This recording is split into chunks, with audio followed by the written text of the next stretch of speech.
Woolly Bear. Gangers had been cutting the line-side grass and cocking it. The fat controller sells the hay to hill farmers who want winter feed for their stock. At this time of year, when Percy comes back from the harbour, he stops where they've been cutting. The men load up his empty wagons and he pulls them to Farquhar. Toby then takes them to the hills. The farmers collect the hay from Toby's top station. When in the wagons, the hay is covered to prevent it blowing about, but on the line side it is stacked in the open air to dry. Wheesh! Percy gave his ghostly whistle. "Don't be frightened, Thomas," he laughed. "It's only me." "Your ugly phiz is enough to frighten anyone," said Thomas crossly. "You're like—" "Ugly indeed! I'm—" "A green caterpillar with red stripes," continued Thomas firmly. "You crawl like one too." "I don't." "You've been late every afternoon this week." "It's the hay." "I can't help that," said Thomas. "Time's time, and the fat controller relies on me to keep it. I can't if you crawl in the hay till all hours." "Green caterpillar indeed," fumed Percy. "Everyone says I'm handsome, or at least nearly everyone. Anyway, my curves are better than Thomas's corners." He took his trucks to the harbour and spent the morning shunting.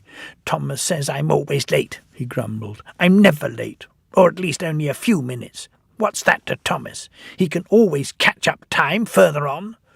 All the same, he and his driver decided to start home early.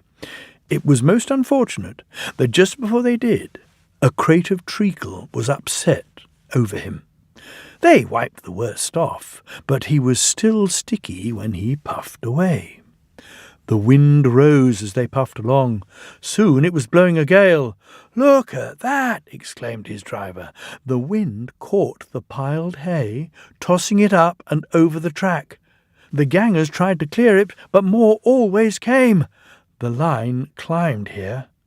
"Take a run at it, Percy," his driver advised. So whistling warningly, Percy gathered speed, but the hay made the rails slippery and his wheels wouldn't grip. Time after time he stalled with spinning wheels and had to wait till the line ahead was cleared before he could start again. The signalman climbed a telegraph pole. The station master paced the platform. Passengers fussed, and Thomas seethed impatiently.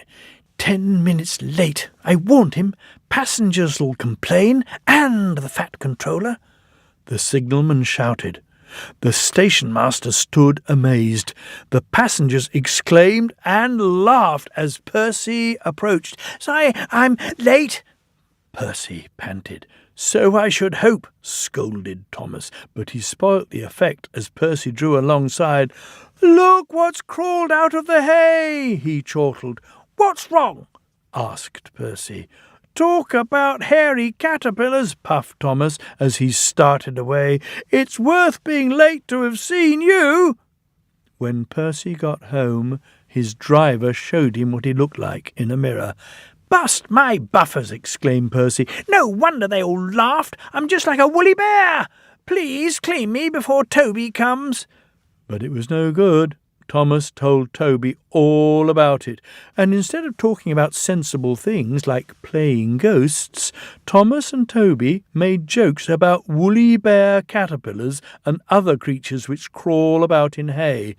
They laughed a lot, but Percy thought they were really being very silly indeed.